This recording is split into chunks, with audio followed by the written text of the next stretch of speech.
All right. So welcome back to the platform of Biological Code. আমি মোহাম্মদ সালাউদ্দিন, তোমাদের zoology mentor.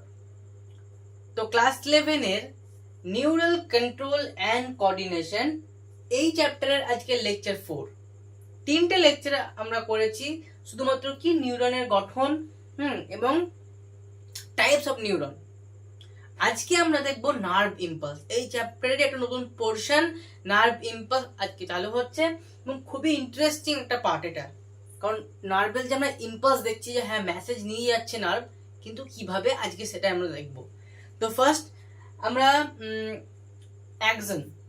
অ্যাক্সনের কি দেখেছিলাম, অ্যাক্সনের যে মেমব্রেনটা ছিল মেমব্রেন, সেই অ্যাক্সনের মেমব্রেনকে আমরা বলছিলাম কি অ্যাক্সোলেমা, এবং ভিতরের যে তরলটা থাকছিল, যে ফ্লুইডটা থাকছিল অ্যাক্সনের মধ্যে, তাকে আমরা বলছিলাম কি এক্সোপ্লাজম।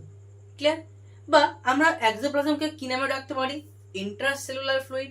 যেহেতু নিউরন একটা সেল, তাহলে নিউরনের সেলের মধ্যে এটা প্রেজেন্ট থাকছে। নিউরনের সেলের একটা পার্ট তো অ্যাক্সন, তো এই অ্যাক্সনের মধ্যে প্রেজেন্ট থাকছে, তাহলে আমরা একে কি বলবো? ইন্টারসেলুলার ফ্লুইড বলতেই পারি। আর অ্যাক্সনের বাইরে যে ফ্লুইডটা থাকে তাকে বলা হয় কি এক্সট্রা সেলুলার ফ্লুইড। ঠিক আছে? তো এই যে এক্সট্রা সেলুলার ফ্লুইড এবং ইন্টারসেলুলার ফ্লুইড, এর মধ্যে কিন্তু বিভিন্ন ধরনের আয়ন থাকে। কি থাকে? বিভিন্ন টাইপসের আয়ন থাকে। কোথায়? অ্যাক্সনের ভিতরে এবং অ্যাক্সনের বাইরেও থাকে। তার মানে কোথায়? ইন্ট্রাসেলুলার ফ্লুইড এবং এক্সট্রা সেলুলার ফ্লুইড, এর মধ্যে বিভিন্ন টাইপসের কি থাকতে বললাম? আয়ন থাকছে। এবার যখনই এদের আয়ন যেগুলো আছে এরা নির্দিষ্ট মাত্রায় আছে, প্রত্যেকের নির্দিষ্ট পরিমাণ আছে। যখনই এই আয়নের মাত্রায় একটু হেরফের হবে তখনই কি হবে?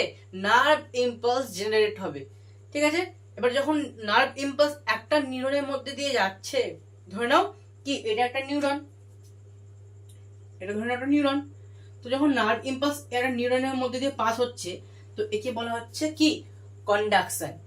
এবং নার্ভ ইম্পালস যখনই এই নিউরন থেকে আরেকটা নিউরনে চলে যাবে, একে বলা হচ্ছে কি ট্রান্সমিশন। তাহলে কন্ডাকশন এবং ট্রান্সমিশন ব্যাপারটা বুঝতে পারলাম আমরা। যখন নার্ভ ইম্পালস এই নিউরনের মধ্যে দিয়ে যাচ্ছে, এরকম ভাবে যাচ্ছে, তখন আমরা তাকে কি বলছি? কন্ডাকশন। এবং নার্ভ ইম্পালস যখনই একটা নিউরন থেকে অপর একটা নিউরনে চলে যাচ্ছে, একে বলা হচ্ছে ট্রান্সমিশন। ক্লিয়ার? ওকে, তাহলে আমরা কি আপাতত হালকা ধারণা এলো যে নার্ভ ইম্পালস জিনিসটা কি, তাই তো? যখনই এই আয়নগুলোর হেরফের হচ্ছে তখনই আমরা দেখছি যে নার্ভ ইম্পালস জেনারেট হচ্ছে। ক্লিয়ার? আচ্ছা, এবার দেখো এই পিকচারটা ফলো করো। আজকে প্রথম পার্টে আমাদের এই ক্লাসের দুটো পার্ট আসবে। একটা নার্ভ ইম্পালসের পার্ট 1, যেটা আজকে লেকচার করাচ্ছি, এবং এর পরের ক্লাসে আসবে নার্ভ ইম্পালসের পার্ট 2। কারণ খুবই ইন্টারেস্টিং একটা পার্ট নার্ভ ইম্পালস। এনসিইআরটি তে এমন ভাবে দেওয়া আছে, তুমি যদি সিম্পল ভাবে পড়ো কিছুই বুঝতে পারবে না। তাই ক্লাসটা একবার করার পর যদি এনসিইআরটিটাকে পড়ো, তো পুরো বাটার, পুরো মাখন লাগবে পড়তে, মাখন। ঠিক আছে?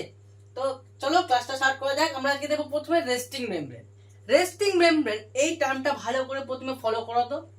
রেস্টিং মেমব্রেন এই টার্মটাকে ভালো করে ফলো করো। একটা নিউরন কখন রেস্টিং মেমব্রেনে থাকবে? যখন তার মধ্যে কোনো মেসেজ আসবে না, তাই তো? এখন মানে নিউরনটা চুপচাপ আছে, যদি কোনো কাজ না করতে দেওয়া হয় ওকে, ও তো রেস্ট করবে। আমাদের বডির এগুলো স্টাফ, এক একটা স্টাফ। এবার যখন এই স্টাফকে কোনো কাজ করতে না দেওয়া হবে, ও তো রেস্ট করবে, তাই তো? তাই এখন নিউরনের মধ্যে কোনো কাজ আসেনি, মানে কোনো মেসেজ আসেনি, যার ফলে মেসেজ না আসার ফলে কি হয়েছে? নিউরনটা রেস্টিং অবস্থা আছে, এবং নিউরনের যত মেমব্রেন সব আছে রেস্টিং অবস্থা আছে। রেস্টিং মেমব্রেন যখন থাকবে নিউরন, তখন কি হবে দেখো, নিউরনের মেমব্রেন গুলো আসলে একটা অ্যাক্সনের পার্ট, অ্যাক্সনের একটা মেমব্রেন। আমি অ্যাক্সনের পার্টটা নিয়েছি কারণ মেন যে নার্ভ ইম্পালসটা ফ্লো হয় সেটা কোথায়? অ্যাক্সনে তো হচ্ছে, তাই তো? আমি অ্যাক্সনের এই পার্টটা নিয়েছি। এই যে ওপরে এগুলো দেখতে পাচ্ছ, এই পার্টটা আমার নিচের দিকেও আছে, ঠিক আছে? কিন্তু আমি বোঝানোর সুবিধায় ওটা একমাত্র উপর দিকে দিয়েছি, নিচে এটা আঁকিনি। আর খুব সুন্দর একটা ডায়াগ্রাম নিজে আমি এঁকেছি। তো এগুলো শুধুমাত্র ওপরে দিয়েছি আমি, নিচে কিন্তু দিইনি, যে তোমাদের বুঝতে সুবিধা হয়। কারণ এখানে নিচে দিলেও খুব ঘিঞ্জি হয়ে যাবে জিনিসটা, তাই আমি শুধু ওপরে দিয়েছি। কিন্তু হ্যাঁ, মনে রাখবে এই যে জিনিসগুলো সবাই কিন্তু এখানেও আছে, এই নিচেও থাকবে। ঠিক আছে? তো দেখো কি হয়েছে। প্রথমে এই যে অ্যাক্সনের যে এটা মেমব্রেন, আমরা একে কি বলি? এক্সোলেমা। কি বলি? এক্সোলেমা।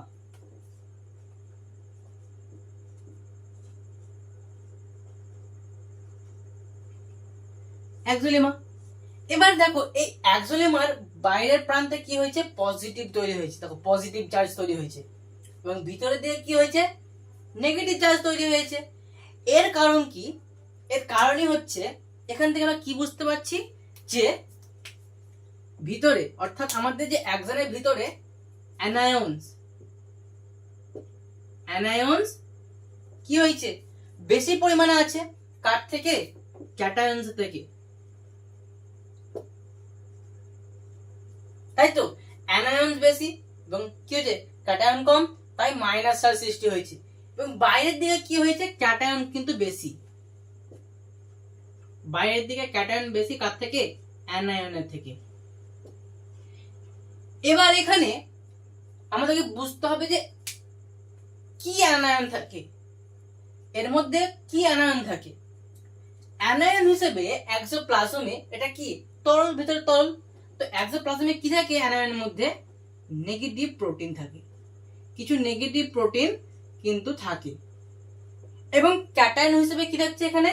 ক্যাটায়ন হিসেবে এখানে থাকে সোডিয়াম এবং পটাশিয়াম। ক্লিয়ার? সোডিয়াম এবং পটাশিয়াম থাকছে। এবার দেখো তাহলে কি হচ্ছে, ভিতরে আমরা দেখতে পাচ্ছি কি যে ভিতরে সোডিয়াম এবং পটাশিয়ামের তুলনায় আমাদের নেগেটিভ প্রোটিন বেশি থাকে এবং নেগেটিভ প্রোটিন বেশি থাকার জন্য এখানে অ্যানায়ন সবথেকে বেশি। বাইরে এর পুরোটা উল্টো হবে। বাইরে কি হবে? বাইরে সোডিয়াম এবং পটাশিয়াম বেশি হবে কার তুলনায়? নেগেটিভ প্রোটিনের তুলনায়।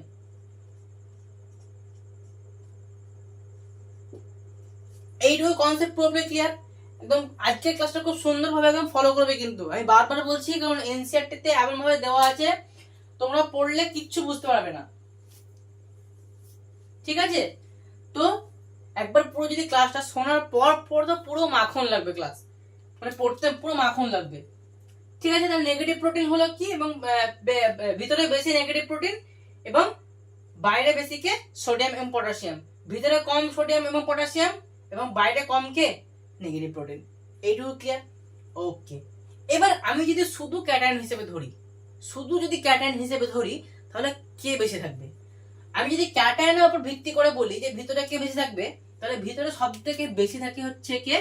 পটাশিয়াম বেশি থাকে কার তুলনায়? সোডিয়ামের তুলনায়। এবং বাইরে তাহলে কি হবে? বাইরে পুরোপুরি এর উল্টো হবে। বাইরে সোডিয়াম কি হবে? বেশি থাকবে এবং পটাশিয়াম কম থাকবে। Is it clear? To all? আচ্ছা, এতটুকু বুঝতে পারলে? এবার আমরা এটা কি বললাম? এটা হচ্ছে এক্সোলেমা। অ্যাক্সনের যে মেমব্রেন তাকে আমরা এক্সোলেমা বলি। আচ্ছা, এইটুকু হচ্ছে কি? এইটুকু হচ্ছে আমাদের ইন্ট্রাসেলুলার ফ্লুইড। আর intracellular fluid is nothing but exoplasm. Clear? Is it clear to all? হলো। এবার ইন্টারসেলুলার ফ্লুইড কে আমরা শর্ট হিসেবে কি বলতে পারি? Intercellular fluid, ICF.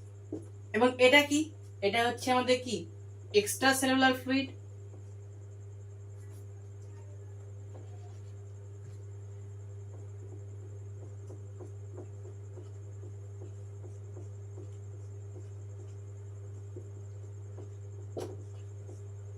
একে বলা হচ্ছে ইসিএফ। এই টার্ম দুটো, এই ইসিএফ এবং আইসিএফ, এই টার্ম দুটো কিন্তু ভালোভাবে মাথায় রাখবে, কারণ তোমরা এই টার্ম দুটো পিওয়াইকিউ মানে প্রিভিয়াস ইয়ার যে কোশ্চেন সেখানে কিন্তু তোমরা দেখতে পাবে। তাই শর্ট যে টার্ম গুলো আছে সেগুলোকেও কিন্তু মাথায় রাখতে হবে আমাদের, যে আইসিএফ মানে কি বলছে, ইসিএফ মানে কি বলছে, কারণ অনেক সময় শর্ট ভাবে কোশ্চেন কিন্তু দেয় এবং তোমরা দেখতে পাবে প্রিভিয়াস ইয়ার্স কোশ্চেন যদি ফলো করো তো আইসিএফ এবং ইসিএফ এরকম ভাবে কিন্তু লেখা থাকবে কোশ্চেনে। ক্লিয়ার?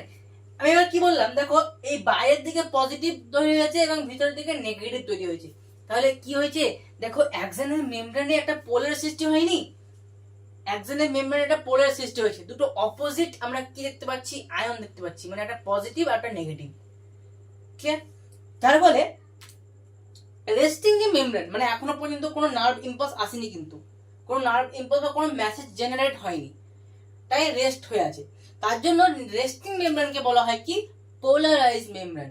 ঠিক আছে, যেহেতু পোলার সৃষ্টি হয়েছে তাই রেস্টিং মেমব্রেনকে বলা হয় কি, পোলারাইজ মেমব্রেন। কি বলা হয় বললাম, পোলারাইজড মেমব্রেন। ঠিক আছে,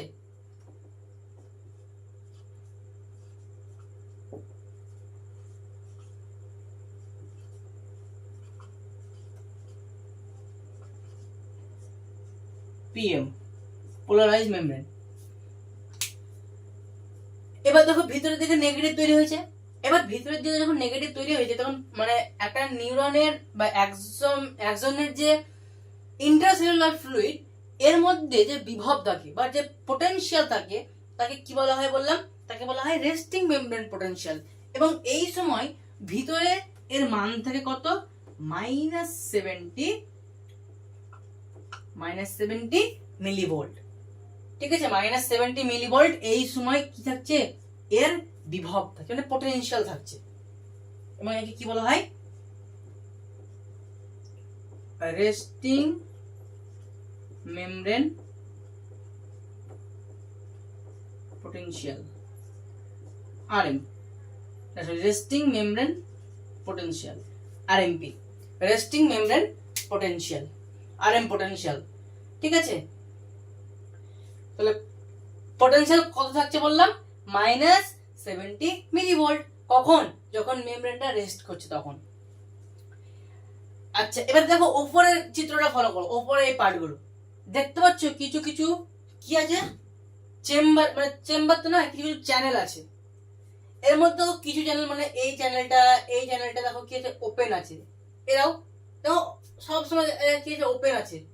আর এই দেখো এই চারটা চ্যানেলকে ফলো করো, এদের কিন্তু এখানে একটা ক্যাপ হবে। এদেরকে কিন্তু আমি কি করেছি, এদের কিন্তু মুখটা বন্ধ করা আছে, এরা কিন্তু সবসময় ওপেন থাকে না, তার জন্য বন্ধ করা আছে।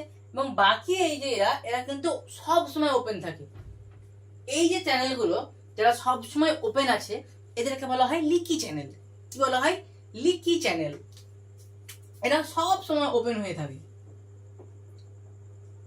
কি বললাম এদিকে, লিকি চ্যানেল। এরা কি করছে, অলওয়েজ ওপেন, সব সময় এরা কি থাকছে, ওপেন হয়ে থাকছে। এবং এই যে এই চ্যানেল দুটো এরা কিন্তু সব সময় ওপেন থাকে না, যখন একটা নির্দিষ্ট বা একটা পার্টিকুলার যখন একটা পোটেনশিয়াল পায় বা কনসেন্ট্রেশন হোক বা ভোল্টেজ হোক যখন পাই, তখনই এরা শুধুমাত্র ওপেন হয়, তার আগে কিন্তু হয় না। ঠিক আছে, এই চ্যানেলগুলোকে বলা হয় কি, ভোল্টেজ গেটেড চ্যানেল। মানে ভোল্টেজ যখন গেট করবে, ভোল্টেজ ওরা যখনই পাবে বা কনসেন্ট্রেশন বা পোটেনশিয়াল যখনই ওরা পাবে তখনই ওরা ওপেন হবে, তার আগে হবে না। এদেরকে বলা হয় কি, ভোল্টেজ গেটেড চ্যানেল। এবং এরা লিকি চ্যানেল। লিক, যদি কোনো কিছু পাইপ লিক করে তাহলে সবসময়, ধরে নাও একটা পাইপ দিয়ে জল যাচ্ছে, তাহলে পাইপটা যদি লিক করে তাহলে সেখান থেকে সবসময় জল পড়বে, যদি পাইপটার মধ্যে জল প্রবাহিত হয়। তো তো এরা লিকি চ্যানেল, তো এদের মধ্যে সবসময় লিক হচ্ছে। এবার কি লিক হচ্ছে, একটু পেশেন্ট করো, ধৈর্য ধরো, আমরা জানবো। ঠিক আছে, তো লিকি চ্যানেল এবং এগুলো হচ্ছে voltage gated channel.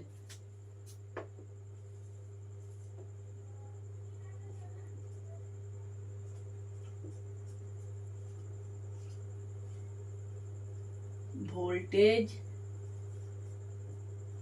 Gated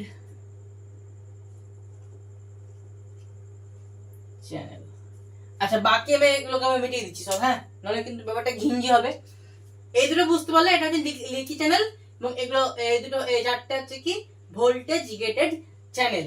leaky channel সবসময় ওপেন থাকে, কিন্তু ভোল্টেজ গেটেড চ্যানেল একটা নির্দিষ্ট কনসেন্ট্রেশন বা একটা পার্টিকুলার যে ভোল্টেজ তখনই কিন্তু কি হবে, ওপেন হবে।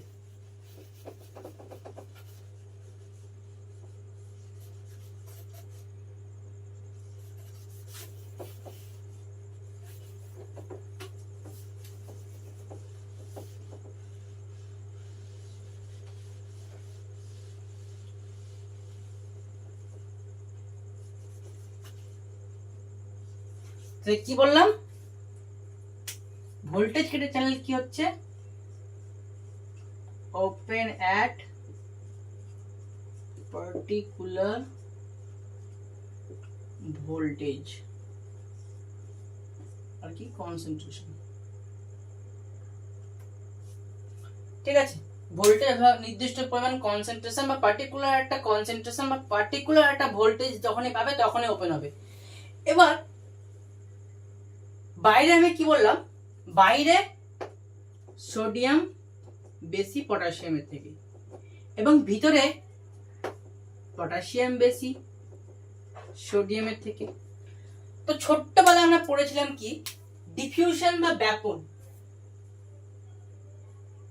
পড়েছিলাম। তো একদম ছোট্টবেলায় আমরা পড়েছিলাম যে ডিফিউশন বা ব্যাপন।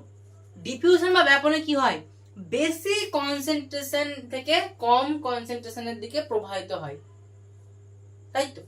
তো এক্ষেত্রেও তাই হবে, এখানেও ডিফিউশন ঘটবে। আপাতত এতটুকুই মনে রাখো যে ডিফিউশন ঘটবে। পটাশিয়াম ভিতরে বেশি, বাইরে পটাশিয়াম কম, তাহলে পটাশিয়াম কি করবে, ভিতর থেকে বাইরে যাবে। এবং সোডিয়াম বাইরে বেশি ভিতরে কম, তাই সোডিয়াম প্রবেশ করবে কোথায়, ভিতরে। ক্লিয়ার? তাহলে কি করছে, সোডিয়াম, যত সোডিয়াম থাকছে এটা হচ্ছে সোডিয়ামের চ্যানেল, তো সোডিয়াম কি করবে, ভিতরের দিকে প্রবেশ করবে। এবং পটাশিয়াম গুলো কি করছে, ভিতরে পটাশিয়াম আমার বেশি, তাই পটাশিয়াম গুলো সব কি হবে, বাইরে বেরিয়ে যাবে। এবার চলছে এরকম প্রসেস চলছে, হ্যাঁ পটাশিয়াম বাইরে যাচ্ছে, সোডিয়াম গুলো ভিতরে আসছে, কারণ কি পটাশিয়াম ভিতরে বেশি তাই বাইরে যাচ্ছে, এবং সোডিয়াম ভিতরে বাইরে বেশি তাই ভিতরে আসছে। বাস, খুব ভালো কথা চললো, ডিফিউশন জিনিসটা বুঝতে পারলাম, ব্যাপন জিনিসটা আমরা বুঝতে পারছি। কিন্তু যদি এরকমই চলতে থাকে, ডিফিউশন কতক্ষণ চলবে, যতক্ষণ না একটা সিস্টেম পুরোপুরি ইকুইলিব্রিয়ামে না আসে ততক্ষণ ধরে চলবে। এবার যদি এরকম ভাবে চলে, পটাশিয়াম বাইরে যাচ্ছে, সোডিয়াম ভিতরে প্রবেশ করছে, তাহলে এক টাইম তো এরকম আসবে যে সিস্টেমটা পুরোপুরি ইকুইলিব্রিয়াম হয়ে পড়বে, তাই তো হবে। তখন ব্যাপারটা কি হবে, যদি ইকুইলিব্রিয়াম হয়ে যায় তাহলে কি এই যে পটাশিয়াম যেটা বাইরে বেরোচ্ছে এবং সোডিয়াম যেটা ভিতরে ঢুকছে, এটা কি হবে, আর হবে না। কারণ সিস্টেম ইকুইলিব্রিয়াম হয়ে গেলে ব্যাপন কিন্তু স্টপ হয়ে যাবে, এটা আমরা জানি, তাই তো। এবার দেখো, আমাদের যে বডি, আমরা সবসময় বলি কি যে সবকিছু একটা মাপে করা উচিত, সবকিছু একদম ইকুইলিব্রিয়াম প্রসেসে রাখা উচিত, এটা আমরা বলি। কিন্তু যখনই আমাদের যে হিউম্যান বডি বা যে আমরা যারা জীব, আমাদের জীবের যদি লিভিং স্টেট যারা, তাদের বডি যদি ইকুইলিব্রিয়াম প্রসেসে চলে আসে, তাহলে পুরোপুরি স্টেট খতম হয়ে যাবে, একদম শেষ, স্টেট একদম স্টপ হয়ে যাবে। যদি বডি ইকুইলিব্রিয়াম হয়ে যায় তাহলে কোনো কাজে তো দরকার হবে না, তাই না। যদি এখানে সোডিয়াম পটাশিয়াম, যদি এই যে সোডিয়াম ভিতরে প্রবেশ করছে, পটাশিয়াম বাইরে যাচ্ছে, তো যদি ইকুইলিব্রিয়াম হয়ে যায় তো একসময় তো পুরোপুরি এরা স্টপ হয়ে যাবে, তখন এই সিস্টেমটাই পুরোপুরি বন্ধ হয়ে যাবে, কি তাই তো। হয়তো আমার কথাটা একটু কেমন মনে হচ্ছে, দাদা তুমি এরকম এসব কি কথা বলছো, এতদিন ধরে আমরা তাই জানি যে আমাদের বডি ইকুইলিব্রিয়াম, কিন্তু না, তোমরা যখন বায়োমলিকিউলস পড়বে, বায়োমলিকিউলস গিয়ে ভালোভাবে বুঝতে পারবে কি যে লিভিং যে বডি বা লিভিং যে আমাদের যে মানুষের ক্ষেত্রে হোক বা বিভিন্ন পশু পাখি যাই আছে, living body is a non equilibrium state. Living body পুরোপুরি নন ইকুইলিব্রিয়াম এর উপর ভিত্তি করে তৈরি হয়েছে। যদি ইকুইলিব্রিয়াম হয়ে যায় তাহলে কাজ তো থেমে যাবে, পুরোপুরি কাজ বন্ধ তো। তাই কি হবে, এই যে সোডিয়ামের ভিতরে প্রবেশ করবে, পটাশিয়াম যাবে, কিন্তু ওই যে নন ইকুইলিব্রিয়াম স্টেটটাকে যে বজায় রাখার জন্য এবার আমাদের এই যে লাল রঙের এই যে এটা আছে না, এবার কাজ করবে। এবার কি করবে, এবার পুরোপুরি যে স্টোরিটা এতক্ষণ ধরে চলছিল, যত কিছু গল্প এখানে চললো, এই এবার কি করবে, পুরো গল্পটাকে তখন চেঞ্জ করে দেবে, এই গল্পটাকে পুরোপুরি চেঞ্জ করবে। কারণ আমরা আমাদের যে হিউম্যান বিংস বা লিভিং স্টেট যেটা, সেটা মানে আমি হিউম্যানের ক্ষেত্রে বলছি, বা লিভিং স্টেট যাই হোক, তো লিভিং স্টেট হচ্ছে কি বললাম, নন ইকুইলিব্রিয়াম। এবং এটা তোমরা এখন হয়তো বুঝতে পারবে না, কিন্তু বায়োমলিকিউল যখন পড়বে ক্লাস 11-এ তখন তোমরা বুঝতে পারবে।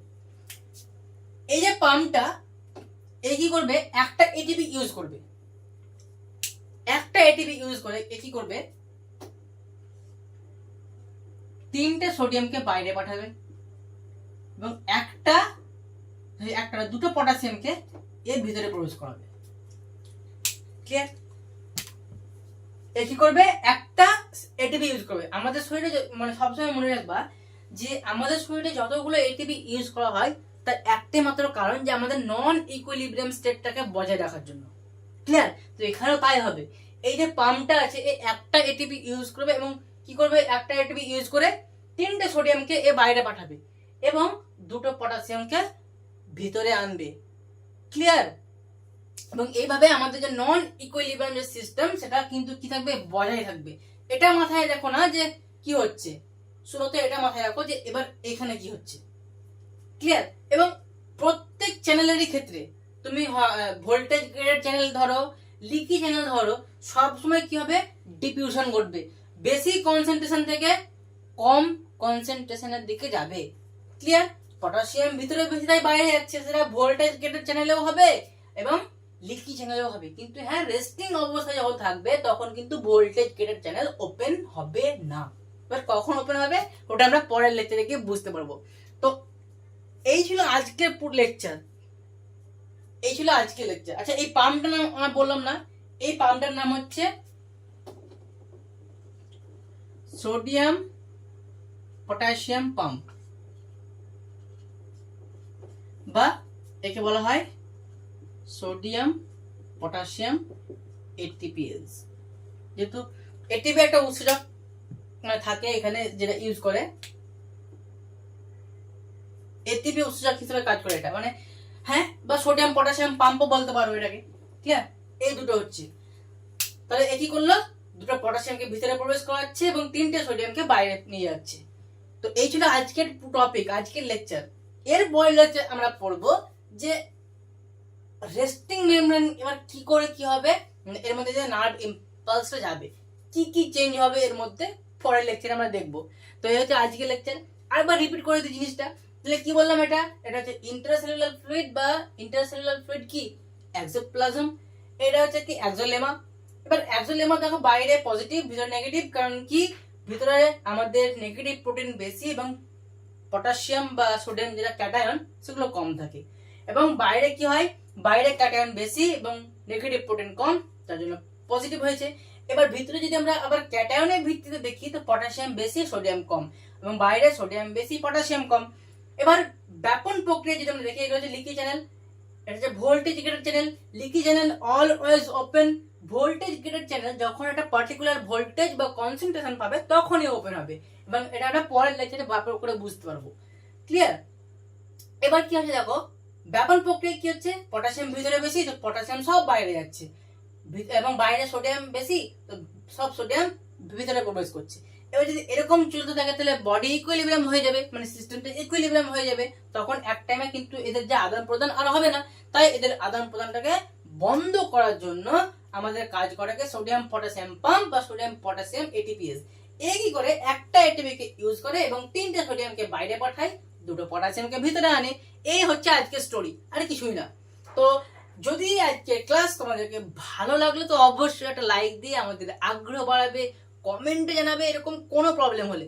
আজকের লেকচারে যদি সামান্য মাত্র বিন্দু মাত্র যদি কোনো সমস্যা থাকে তো অবশ্যই কমেন্ট বক্সে কমেন্টে জানাবে এবং আমাদের চ্যানেলকে সাবস্ক্রাইব করবে, কারণ আমরা সমস্ত রকমের এডুকেশনাল কন্টেন্ট এই চ্যানেলে দিয়ে থাকি। তো এই হচ্ছে আজকের লেকচার, দেখা হচ্ছে আবার পরের লেকচারে। Thank you.